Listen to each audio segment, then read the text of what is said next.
Հայաստանի ամենախոշոր 5 ընկերություններն 9 ամսում ապահովել են պետական բյուջե մուտքագրված ամբողջ հարկերի ավելի քան 10%-ը։ Պետական եկամուտների կոմիտեն հրապարակել է հունվար-սեպտեմբերի տվյալով Հայաստանի 1000 խոշոր հարկվճարողների ցանկը։ 1000 ընկերություն միասին 9 ամսում բյուջե են վճարել 1 տրիլիոն 439 միլիարդ 339 միլիոն դրամ։ Սա 8.8%-ով կամ 116 միլիարդ 133 միլիոնով ավելի է 2024-ի նույն ժամանակահատվածի ցուցանիշից։ Առաջատարը Mobile Center Art ընկերությունն է 52 միլիարդ 496 միլիոն դրամով, հաջորդում է Grand Tobacco 45 միլիարդ 943 միլիոնով, երրորդը Զանգեզուրի պղնձամոլիբդենային կոմբինատն է 36 միլիարդ 141 միլիոնով։ Թե ինչպես է Mobile Center Art-ը առաջին տեղում հայտնվել գերազանցելով 4 տարի անընդմեջ այդ դիրքը զբաղեցրած պղնձամոլիբդենային կոմբինատին, իր բացատրությունն ունի։ Ընկերությունը զբաղվում է տեխնիկայի եւ բջջային հեռախոսների ներմուծմամբ եւ վաճառքով, բայց մեծ մասը վաճառում է մեկ այլ ընկերության, որը արտահանում է։ Այս պարագայում իհարկե արտահանող ընկերությունը վճարված հարկերը ետ է ստանում։ Եթե փորձենք զտել արտահանված ապրանքների մասով վերադարձված գումարները, Mobile Center-ը չի հայտնվի առաջին տեղում, այլ կհայտնվի 36-րդ տեղում, եւ նրա վճարած հարկերը զուտացման արդյունքում կկազմի 7.1 միլիարդ դրամ։ Օրինակ 2000 մինչև 2022 թվականը Mobile Center-ը հենց այդպես էլ աշխատում էր եւ 2021 թվականին նա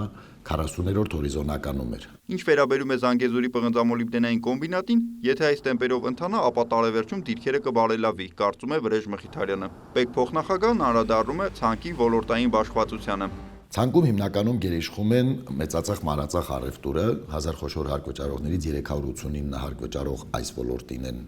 պատկանում, որոնք վճարել են 518.9 միլիարդ դրամ հարկ, որը կազմում է ամբողջ զանգվածի մեջ 36.1%։ Հաջորդը դա մշակող արդյունաբերության ոլորտն է 144 հարկ վճարողով, որոնք վճարել են 229.2 միլիարդ դրամ հարկ կամ ամբողջի մեջ 15.9%։ Խոշոր հարկվճարողները միասին 9 ամսում ապահովել են ամբողջ հարկային մուտքերի 71.5%-ը։ Այս տարի առաջի 10 խոշոր հարկատուները 1000 խոշոր հարկատուների շարքում զբաղեցնում են ընդհանուր տեսարակարգշռով պետական բյուջե մուտք գործած գումարների 20%-ը միայն, ի տարբերություն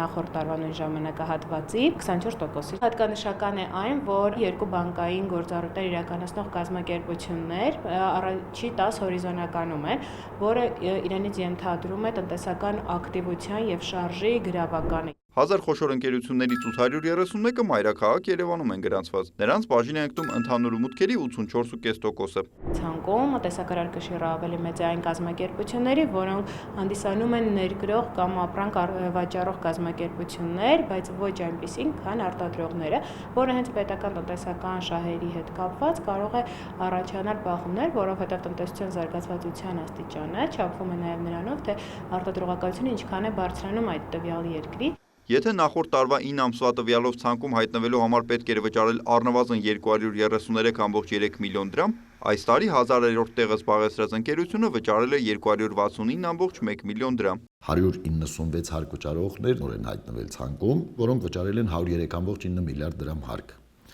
Այս կազմակերպություններից օրինակ